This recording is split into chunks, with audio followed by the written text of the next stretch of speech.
and they don't allow us to film, and we can't have our phones out, so I can't live tweet kind of like I wanted to about different information that's going on.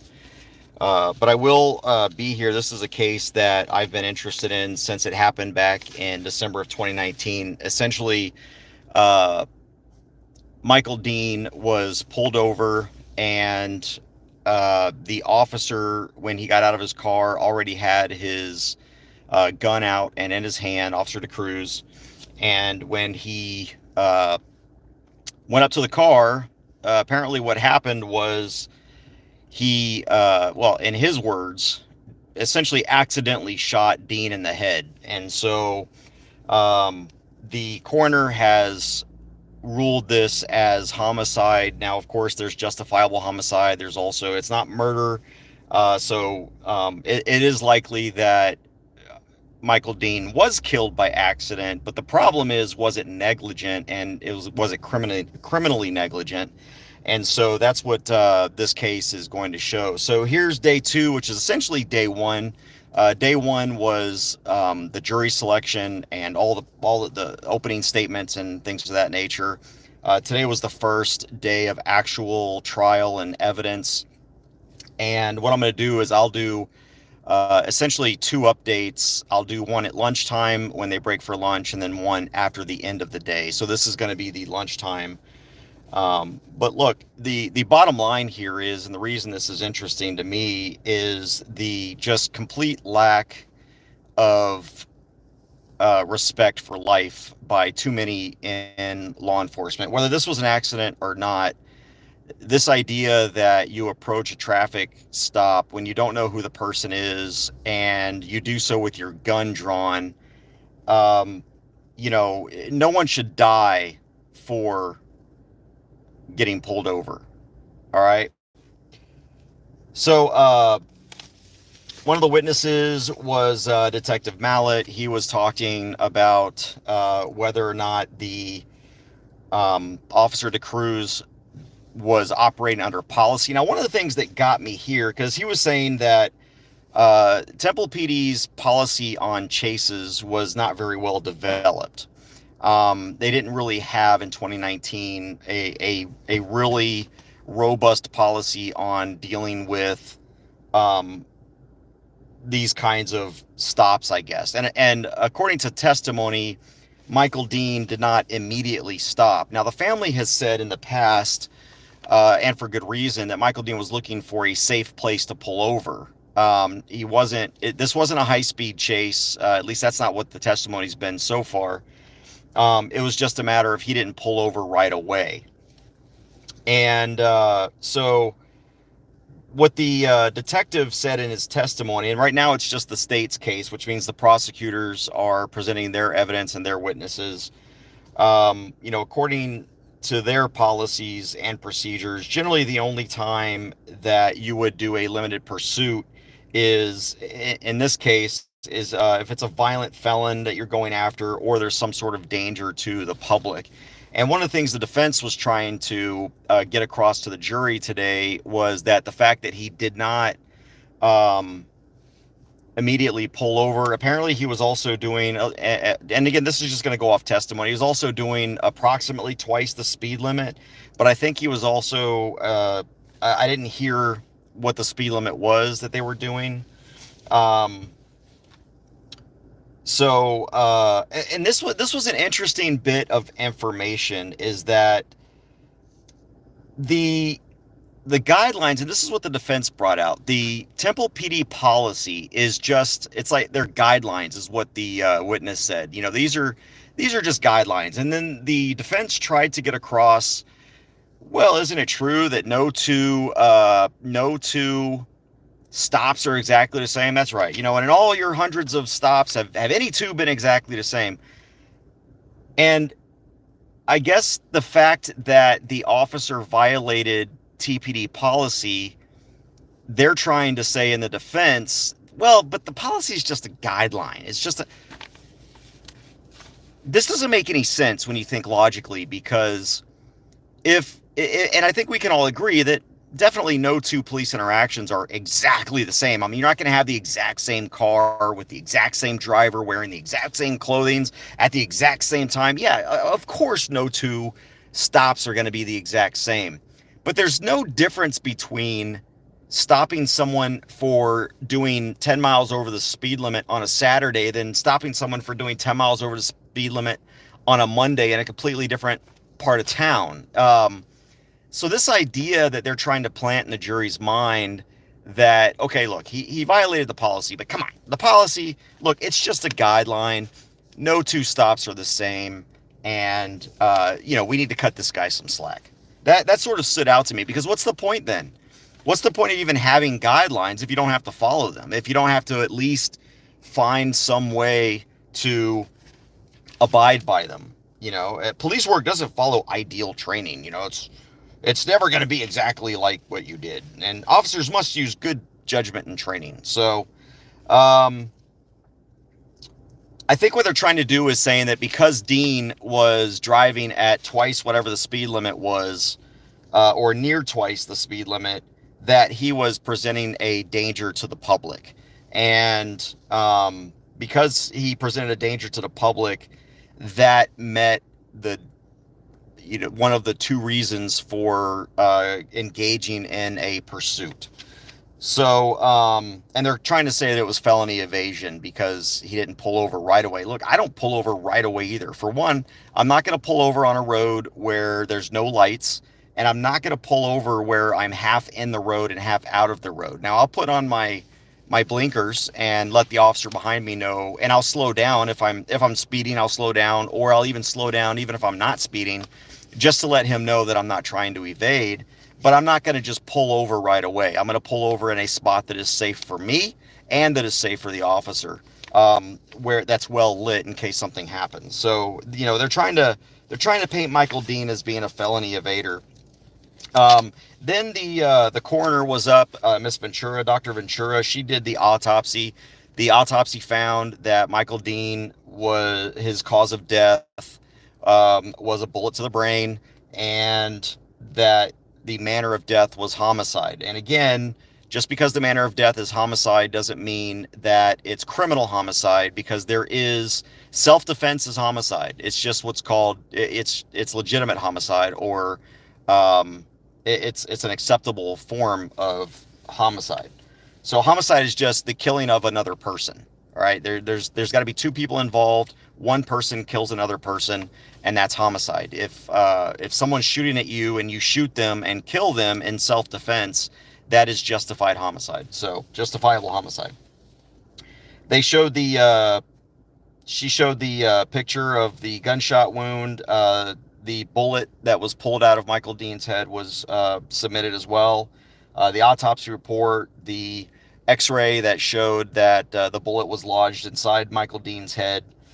And now this was kind of interesting to me. I didn't realize that Michael Dean was only 5 foot tall.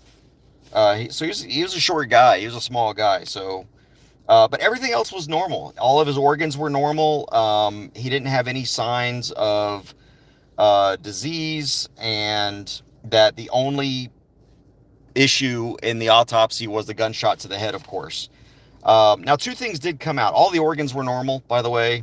She said they checked all the organs, both visually, externally, and doing an internal check. All the organs were just fine. Now, the blood said they tested at a blood alcohol level of 0.20. This is, the defense, of course, tried at one point to say that, because the state had pulled out that, at a 2.2 level, what are some of the indications that someone's got, 0.2% blood alcohol content?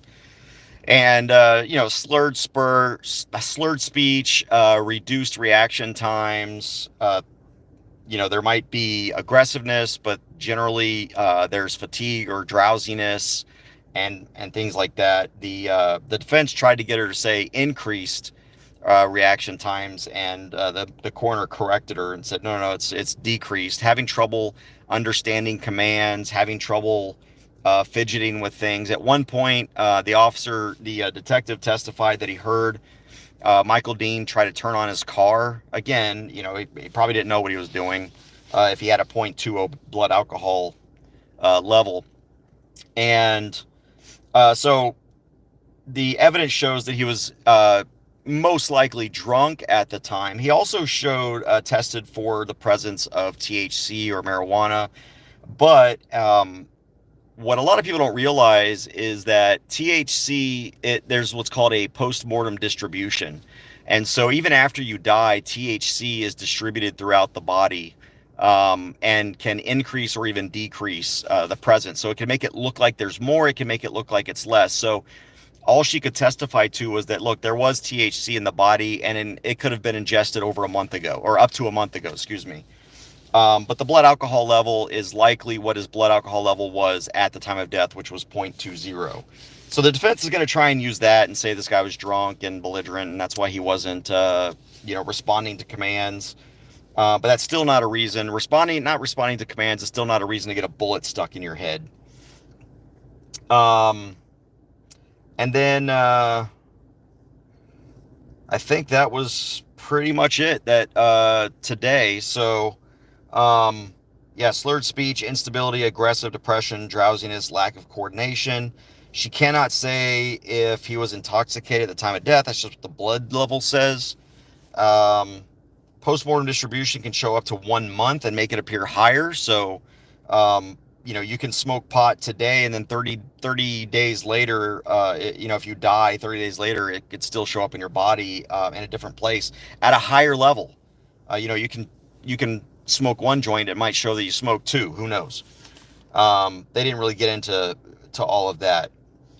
And so that's all that happened today. Not really a whole lot. We just had like I said, the doctor and the detective that is supposed to look at whether or not department standards were followed. I will give you another update later this afternoon. I'm not sure. They're supposed to get the detective back on the stand, I believe, because they had some redirect for the detective, but the doctor was on a short time schedule, so they cut off the redirect in order to get the doctor's testimony in, and the detective from Temple PD will be back on after lunch. So trial starts again at 1:30 here in Bell County the Bell County Justice Center. This is the trial of Carmen DeCruz, Officer DeCruz, in the killing of Michael Dean. This has caused a lot of problems in the community. Here's the basic rundown. Officer DeCruz pulled him over, had his gun pulled. As he was reaching into the car to grab the keys from the car, Officer DeCruz discharged his weapon into Michael Dean's head. Now, the bullet came from the right side. And that means that Carmen DeCruz was leaning into the car from the passenger seat, trying to get the keys. So he's reaching all the way across the car to get the keys out of the ignition or wherever the keys were when the weapon was discharged. The doctor did say that the discharge happened at a distance of over 3 feet, which would be consistent with DeCruz being on the passenger side when he shot Michael Dean. And there was no the gunshot residue wasn't there, showing that it was between 1 and 3 feet, which is what the autopsy would have shown. So as Officer DeCruz was reaching in to grab the keys, he pulled the trigger on his firearm. The police want to say his firearm was discharged. No, firearms don't just discharge. DeCruz pulled the trigger, and whether he did that, quote, accidentally or not, it was definitely negligent. Why do you have your finger on the trigger? Obviously the guy doesn't have there hasn't been a testimony yet, of course the defense hasn't put on its case, that in any way he was aggressive towards Officer DeCruz.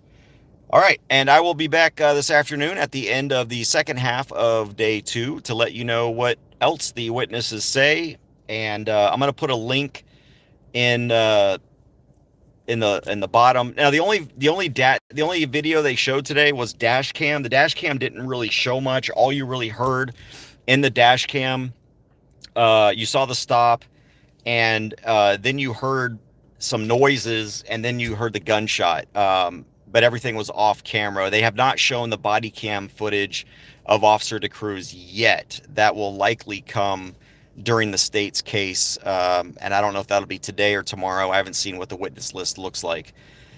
Other than that, I will be back this afternoon to give you more updates. I'm going to put a link in the description of one of the stories so that you can understand what's going on. But I want to make sure that there's justice here for Michael Dean. If you or I accidentally shot somebody, we'd be in jail and we'd be facing time. Why does a police officer have it any different? So there is no live stream. There's no the trial is not being broadcast in any way. We're not allowed to have our phones on. The media is not allowed to have their cameras on. So there is no live stream to watch the trial. Unfortunately, you're just going to have to go with. But I am keeping very detailed notes in my book here. All right, keeping very detailed notes to try and make sure that I give you the story from both sides. But obviously, you know where I stand on this. I've always stood on the side of, just based on the information that has come out, that Officer DeCruz was negligent, and he needs to be held accountable for that. A man is dead. Whether he was drunk or not doesn't matter. A man is dead because an officer discharged his gun negligently when he shouldn't have. There was no reason for that. Michael Dean was not a threat to anybody. You could say he was a threat behind the wheel, but at the time he was shot, he was not a threat to anybody. All right, take care, be safe, be free. I will be back this afternoon with part 2 of day 2.